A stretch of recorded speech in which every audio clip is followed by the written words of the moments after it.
Things got way too real in downtown LA when Aussie reporter Lauren Tomasi found herself smack in the middle of a high-stakes showdown between protesters and police, and caught a rubber bullet on live TV.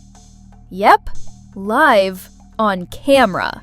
1 second she's doing her job, giving the world a front row seat to the protests exploding over ICE raids, and the next, boom, rubber bullet to the leg. The 9 News Australia correspondent didn't miss a beat though. Even after letting out a pained yelp, she checked herself like a pro and said, "I'm good."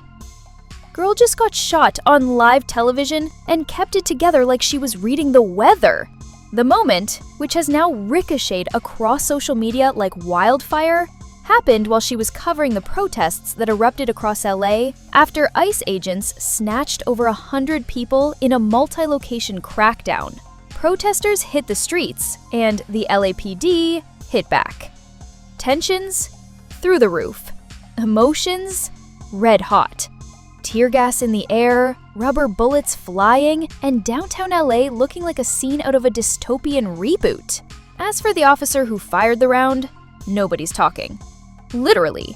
LAPD? No comment. No ID, no agency confirmation, just a rubber bullet mystery and a very real bruise. Australia's Department of Foreign Trade quickly stepped in, waving the international press freedom flag, saying, all journalists should be able to do their work safely. Translation? Don't mess with our people on your streets. Meanwhile, back in Washington, Trump greenlit a massive military move, greenlighting the deployment of 2,000 National Guard troops into LA. And it's not going over well with everyone. California Governor Gavin Newsom and LA's own Karen Bass called it out for what it looked like, a political powder keg being deliberately lit. This feels like a setup. Bass practically said in coded diplomatic speak, "They're manufacturing chaos." And the history books are open, folks. This level of federal force in LA hasn't been seen since the 1960s. So yeah, it's a big deal. The protests, which kicked off June 6th, have sparked waves of arrests. And not just peaceful ones. Over the weekend, dozens were detained, including one person allegedly chucking a Molotov cocktail at an officer. The LAPD insists it doesn't do ICE's dirty work, says it doesn't enforce immigration status. But that hasn't stopped the crackdown from turning full metal jacket. Along with rubber bullets, law enforcement let loose with tear gas to break up crowds.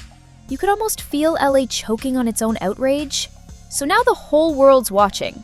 Not just because people are protesting, but because a reporter doing her job got caught in the crossfire. Literally. Lauren Tomasi may have said, "I'm good," but America's conscience? That's still up in the air.